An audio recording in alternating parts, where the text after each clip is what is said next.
It's Stephen Bedard, and today I'd like to talk to you about the similarities and the differences between Christianity and Islam. Now, I want to make something clear at the beginning that the purpose of this video is not to slam Islam. It's not to criticize anything about that religion.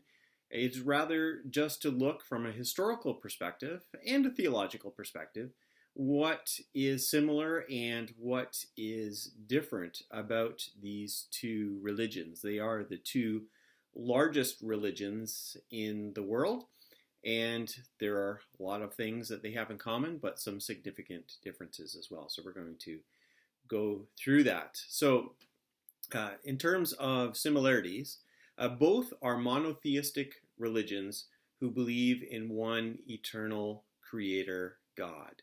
So they believe that there's one God who created all of the universe. Now, there might be differences in how they understand that God, but there is very much a similarity there. They are unique along with Judaism in seeing God in this way. Both Christianity and Islam are steeped in the traditions of the Old Testament. So if you read through the New Testament, you'll find all kinds of quotations and references to the Hebrew Bible that Christians call the Old Testament. And if you read through the Quran, you'll see all kinds of references also to Old Testament characters. And so that is an important similarity. Both began in the Middle East. By the way, just a little bit of trivia for you.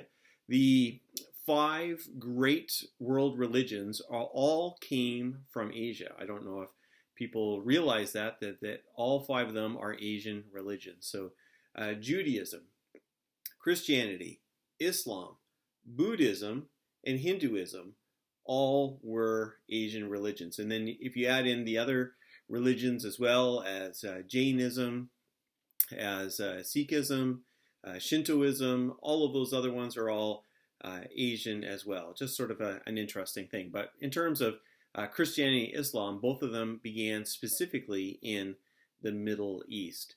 Both religions are book-based. You can't really separate Christianity from the Bible, and you can't separate Islam from the Quran. They are very much focused on their holy book. Both have divided into smaller groups. Now, the 2 largest Christian groups are Roman Catholics and Protestants. Yes, I realize that Orthodox are the 3rd group there. In terms of, in the Western world anyways, probably the majority are either Roman Catholic and Protestant, but of course I don't want to ignore our Orthodox brothers and sisters. And even within each of those groups, there are divisions into smaller groups. The same kind of thing happens with Islam as well. The 2 largest Muslim groups are Sunni and Shiite, and even within them there are smaller offshoots.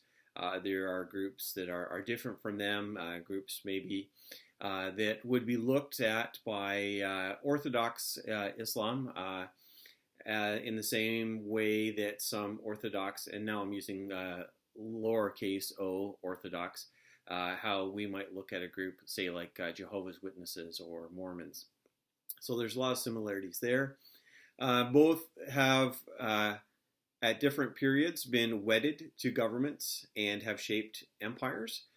So there have been Christian nations that have tried to spread Christianity through the force of government, through law, through armies, and Islam has done the same thing.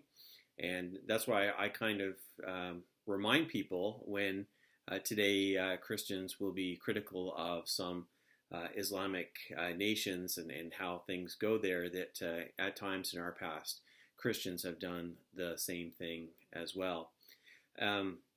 Both Christianity and Islam have persecuted those that they perceived to be heretics, as well as people of other religions. Again, I will remind Christians when they are critical of Muslims for some of the things that we hear about, to some of the conflict that's happening between Sunni and Shiite, some of the ways that we see some Muslim groups being violent towards other religious groups, whether Christian or otherwise.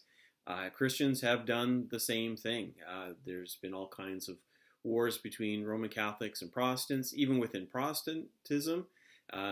Some of the Lutherans and the Calvinists went after the Anabaptists, and there was a lot of persecution that was taking place there. So it's not a great thing for us to have in common, but it is something that we do have in common.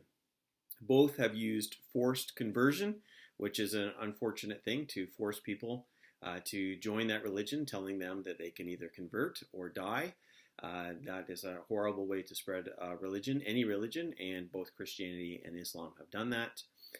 Both Christianity and Islam have conservative and a liberal spectrum of believers, and people all along that spectrum. And of course, each of those groups will say, well, we are the real Christians, or we are the real Muslims.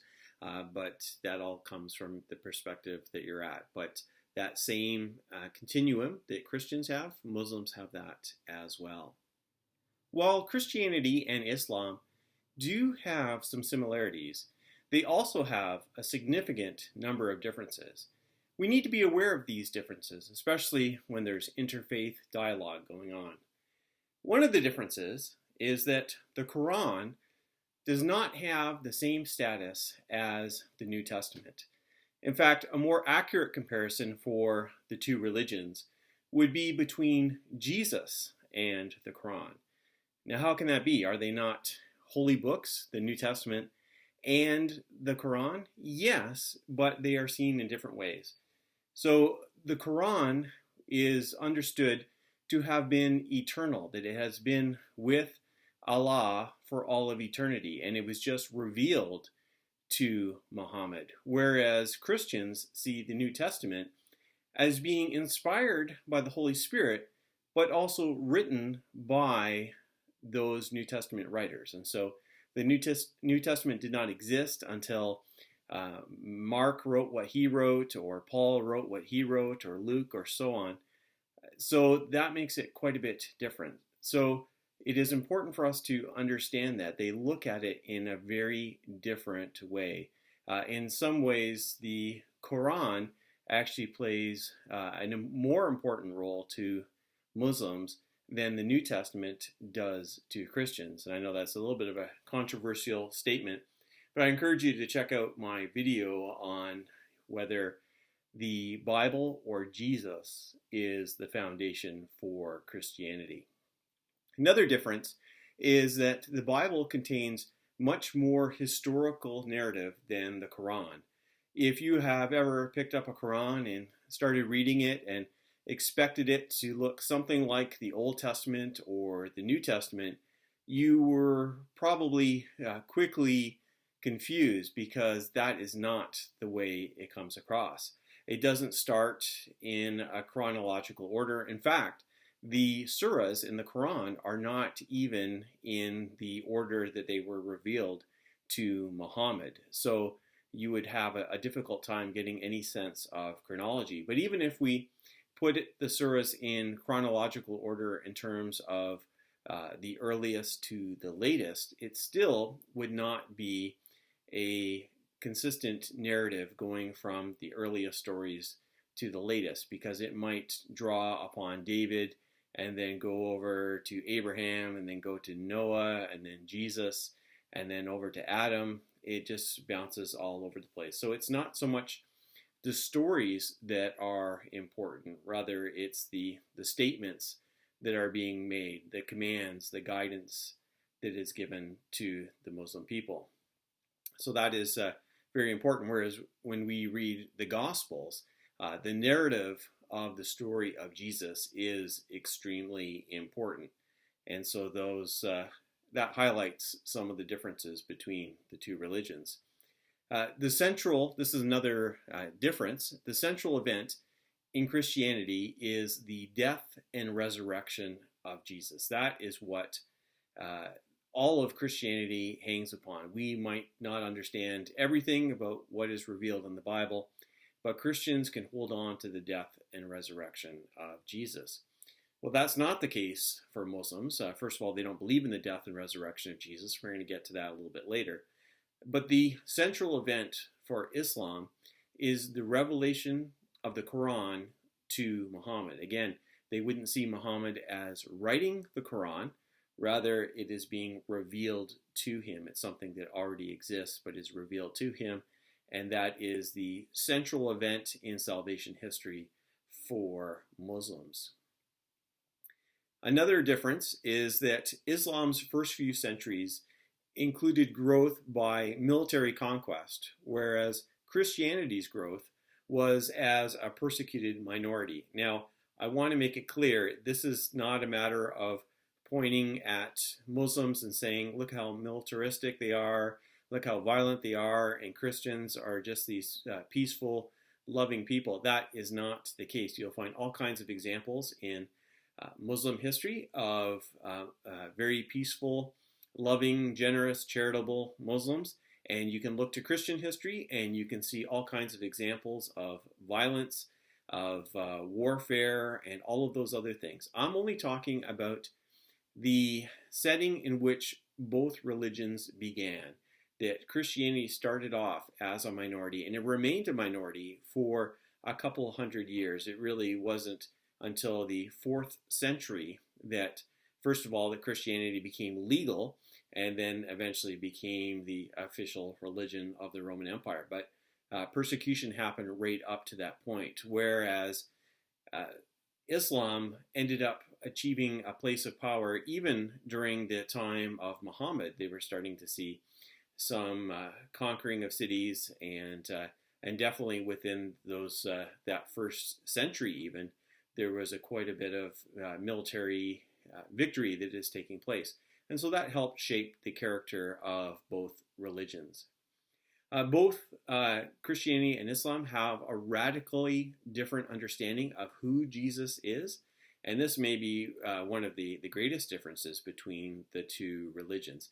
They actually have quite a bit in common in terms of believing in Jesus' virgin birth and his second coming. But there's other major differences. Of course, Muslims do not believe that Jesus is divine. In fact, that's one of the worst sins within Islam, is to see him as the second person of the Trinity, or to be the literal Son of God in any way. And also, they deny that Jesus died on the cross. So therefore, they don't believe in the resurrection either, because how could you be raised if you have not died? And so they believe that something happened just as the Jews were trying to crucify Jesus, that God did something and Jesus was taken up to heaven just as Elijah was taken up to heaven, and he did not go to the cross. So that is a major difference in who they understand Jesus to be. And then that brings us to the final difference between the two religions. Islam has great honor for Jesus. They will speak very respectfully about Jesus. Jesus is very important to Muslims. In fact, I would go so far as to say that they probably see him as playing more of a role than most of the prophets that we would be aware of, most of who we would consider to be Old Testament prophets. Obviously, for Muslims, he's not as important as Muhammad, but he's pretty high up there. Whereas Christians don't tend to have the same view of Muhammad. Now, there would be maybe some Christians who would see Muhammad as being a great person who preached a message of monotheism.